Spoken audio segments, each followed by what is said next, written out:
Greetings to you from all the staff at the international offices of the Church of God. We wish you a blessed Good Friday celebration. I want to share with you concerning loneliness and how to overcome it. On May the 3rd, 2023, the Surgeon General of the United States issued an 81-page advisory entitled, Our Epidemic of Loneliness and Isolation. An overview of the article states, loneliness is far more than just a bad feeling. It harms both individual and societal health. It is associated with a greater risk of cardiovascular disease, dementia, stroke, depression, anxiety, and premature death. The mortality impact of being socially disconnected is similar to that caused by smoking 15 cigarettes a day, and even greater than that associated with obesity and physical inactivity. And the harmful consequences of a society that lacks social connection can be felt in our schools, workplaces, and civic organizations, where performance, productivity, and engagement are diminished. Loneliness is a result of man's sin. There was no loneliness in the Garden of Eden. Adam walked and talked with God in the cool of the day. But when Adam and Eve sinned, they were cast out of the garden, and fellowship with God was broken.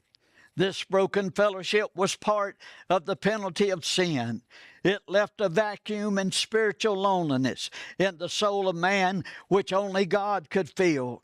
In order to satisfy the demands of a holy and just God, this penalty of spiritual loneliness had to be paid in full. In the Old Testament, a river of blood was shed, and clouds of smoke from burnt offerings rose higher and higher as man was trying to reach up to God and be restored to fellowship with Him. But in the New Testament, God reached down to man through His Son, Jesus Christ. A recurring theme of the writers, prophets, and poets in the Old Testament was their passionate longing and thirst for God. To restore this fellowship, God sent His Son, made of a woman. He was made of flesh and dwelt among us. Jesus Christ had a divine nature and a human nature united in one person. He was Emmanuel, God with us. As a human, He experienced loneliness more than any other man.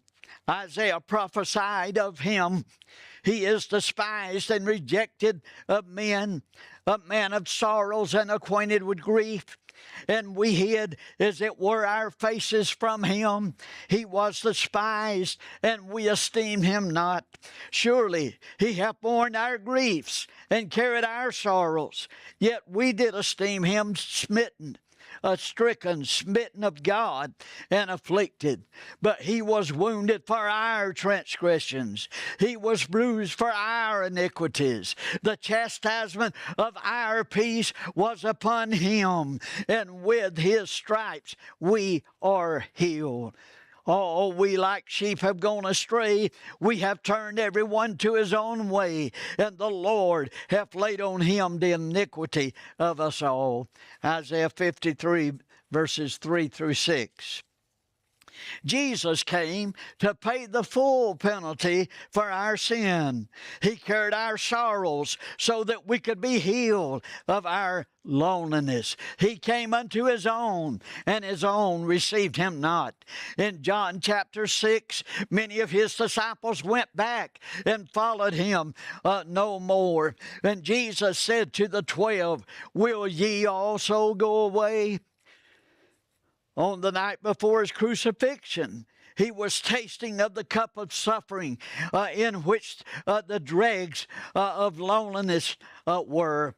While eating the Passover meal with His disciples, He said of the cup, This is my blood, which is shed for many for the remission of sins. Afterward, Jesus and his disciples sang an hymn. After the Passover meal, the Jews sang Psalms 113 through 118, which prophesies of the crucifixion of Jesus. One line reads, "The sorrows of death compassed me, and the pains of hell got upon me. I found trouble and sorrow." After the hymn, Jesus went to the Garden of Gethsemane to pray. He took Peter and James and John with him and began. And there he began, the scripture says, he began to be sorrowful and very heavy. Then saith he unto them, "My soul is exceeding sorrowful, even unto death. Tarry ye here, and watch with me." And he prayed, saying, "O my Father, let this cup pass from me." He came and found his disciples asleep and asked Peter, "Could you not watch with me for 1 hour?" He prayed the same prayer a second time and again found them asleep. And he prayed the third time, saying the same words. And then Judas came, and with him a great multitude with swords and staffs from the chief priest and the elders of the people. Judas betrayed Jesus with a kiss as a sign to the multitude of his identity. And then we're told that all the disciples forsook him and fled. The multitude led Jesus away to the high priest, where the scribes and the elders were assembled. They decided that he was a blasphemer and guilty of death. Peter then denied the Lord 3 times, denied that he knew Jesus. The next morning, the chief priests and elders delivered Jesus to Pontius Pilate, the governor, and Pilate delivered him to be crucified. As Jesus hung on the cross, from the 6th hour, there was darkness all over the land unto the 9th hour. And about the 9th hour, Jesus cried with a loud voice, my God, why hast thou forsaken me?" Can you imagine how lonely Jesus must have felt when Judas betrayed him? When Peter, James, and John slept while he prayed, when all the disciples fled, and when Peter denied him 3 times, when Jesus began to be sorrowful and very heavy, Matthew 26, verse 37, and prayed that the cup would pass from him. He began to taste of the cup of suffering with its dregs of loneliness. But when he cried, my God, why hast thou forsaken me?"